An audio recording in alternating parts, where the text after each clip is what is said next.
Hi guys, ഞാനിന്ന് പറയാൻ പോകുന്ന കഥയുടെ പേരാണ് കുട്ടൻ എന്ന കുട്ടി.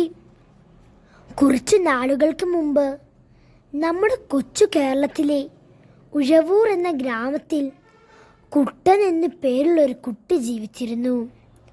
വളരെ ദാരിദ്ര്യത്തിലായിരുന്നു അവൻ വളർന്നത്. അവനൊരു താണ ജാതിയിൽപ്പെട്ട കുട്ടിയായിരുന്നു. അവൻ്റെ വീട് ഓലമേഞ്ഞതായിരുന്നു. ഒരു നേരത്തെ ആഹാരത്തിന് പോലും അവന് വകയില്ലായിരുന്നു. കഷ്ടപ്പാടും ദാരിദ്ര്യവും ആയിരുന്നു അവൻ്റെ കൂട്ട്. വളരെ കഷ്ടപ്പെട്ട് അവൻ്റെ മാതാപിതാക്കൾ അവനെ നാട്ടിലെ ഒരു സ്കൂളിൽ ചേർത്തു. സ്കൂളിലെ പുസ്തകങ്ങൾ വാങ്ങാൻ പോലും അവൻ്റെ കയ്യിൽ രൂപയില്ലായിരുന്നു. പുസ്തകമില്ലാത്തതിൻ്റെ പേരിൽ മിക്ക ദിവസവും അവൻ ക്ലാസ്സിന് പുറത്തു നിന്നാണ് പഠിച്ചിരുന്നത്. അധ്യാപകർ അകത്ത് ക്ലാസ് എടുക്കുമ്പോൾ അത് കേട്ട് അവൻ പുറത്തു നിന്ന് പഠിക്കാൻ വളരെ താല്പര്യമുള്ള കുട്ടിയായിരുന്നു കുട്ടൻ. കുട്ടന് സ്കൂളിൽ ഒരു കൂട്ടുകാരനുണ്ടായിരുന്നു. അവൻ്റെ പേരാണ് ബാബു. ബാബു ധനികനായ കുട്ടിയായിരുന്നു. ബാബുവിൻ്റെ വീട് മാളിക പോലെ ഒന്നായിരുന്നു. ഓലമേന വീട് മാത്രം കണ്ട കുട്ടന് ബാബുവിൻ്റെ വീട് കാണണമെന്ന് ഒരാഗ്രഹം തോന്നി. ആ ആഗ്രഹം കുട്ടൻ ബാബുവിനെ അറിയിച്ചു. താഴ്ന്ന ജാതിയിൽപ്പെട്ട കുട്ടിയായതുകൊണ്ട് അവനെ കൊണ്ട് ചെല്ലുന്നത് മാതാപിതാക്കൾക്ക് ഇഷ്ടമാകില്ല എന്ന് ബാബുവിന് അറിയാമായിരുന്നു. അതിനാൽ മാതാപിതാക്കൾ ഇല്ലാത്ത സമയം നോക്കി കുട്ടനെ ബാബു വീട്ടിലേക്ക് ക്ഷണിച്ചു.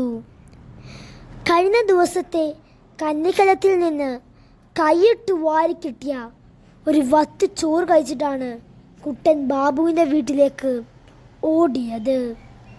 വീടവനെ വല്ലാതെ അതിശയിപ്പിച്ചു.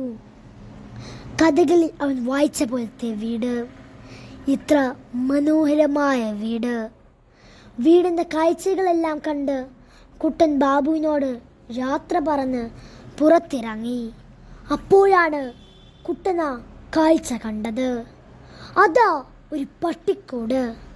കുട്ടൻ്റെ കണ്ണുകൾ കൂട്ടിലെ പട്ടിക്കുട്ടിയുടെ പാത്രത്തിലേക്കായിരുന്നു. ആ പാത്രത്തിൽ വിഭവസമൃദ്ധമായ ഭക്ഷണം. അതവനെ അത്ഭുതപ്പെടുത്തി. പിറ്റേ ദിവസം കുട്ടൻ സ്കൂളിൽ എത്തി. അന്ന് സ്കൂൾ പരിശോധന ദിവസമായിരുന്നു. AEO എത്തിയിരുന്നു. എല്ലാവരെയും AEO പരിചയപ്പെട്ടു. അവസാനം എല്ലാവരോടും അദ്ദേഹം ഒരു ചോദ്യം ചോദിച്ചു. നിങ്ങൾക്ക് ഭാവിയിൽ ആരാകണം? ഓരോ കുട്ടികൾ ഓരോന്നായി പറഞ്ഞു തുടങ്ങി. ഒരാൾക്ക് ഡോക്ടർ, ഒരാൾക്ക് എഞ്ചിനീയർ, ഒരാൾക്ക് അധ്യാപകൻ, അങ്ങനെ ഓരോന്നായി പറഞ്ഞു. അവസാനം ആ ചോദ്യം കുട്ടൻ്റെ അടുത്തെത്തി. അവൻ പറഞ്ഞു, എനിക്ക് ബാബുവിൻ്റെ വീട്ടിലെ പട്ടിക്കുട്ടിയായാൽ മതി. അത് കേട്ട് എല്ലാവരും ചിരിച്ചു. എന്താണ് കാരണമെന്ന് AEO തിരക്കി. കുട്ടൻ, എനിക്ക് ഒരു നേരമെങ്കിലും നല്ല ഭക്ഷണം കഴിക്കാമല്ലോ. അത് കേട്ട് എല്ലാവരുടെയും മനസ്സിൽ സങ്കടം നിറഞ്ഞു. കാലങ്ങൾ കടന്നുപോയി. കുട്ടൻ പഠിച്ച് ഉന്നത വിജയം കരസ്ഥമാക്കി. റാങ്കുകൾ ലഭിച്ചു. അവൻ ലണ്ടനിൽ പഠനത്തിനായി പോയി. അവിടെയും അവൻ്റെ കൂടെ വിജയമുണ്ടായിരുന്നു. അവിടുത്തെ അധ്യാപകൻ അന്നത്തെ പ്രധാനമന്ത്രിയായിരുന്ന ജവഹർലാൽ നെഹ്റുവിന് ഒരു കത്തെഴുതി. അതിനുശേഷം അവൻ്റെ ജീവിതത്തിൽ വലിയ മാറ്റങ്ങളുണ്ടായി. വിവിധ രാജ്യങ്ങളിൽ അംബാസഡറായി. അങ്ങനെ അവൻ ആ ഉഴവൂർക്കാരൻ പടിപടിയായി ഉയർന്ന് ഭാരതത്തിൻ്റെ 10ാമത് രാഷ്ട്രപതിയായി. നമ്മുടെ സ്വന്തം ഡോക്ടർ KR നാരായണൻ. ഒന്ന് ഓർത്തു നോക്കുക, കൂട്ടുകാരൻ്റെ വീട്ടിലെ പട്ടിക്കുട്ടിയാകാൻ ആഗ്രഹിച്ച ഒരാളാണ് ഇന്ത്യയുടെ രാഷ്ട്രപതിയായി മാറിയത്. ഇനി നമ്മളിലേക്ക് ഒന്ന് ചിന്തിക്കാം. എന്തൊക്കെ സൗകര്യങ്ങളാണ് നമുക്കുള്ളത്?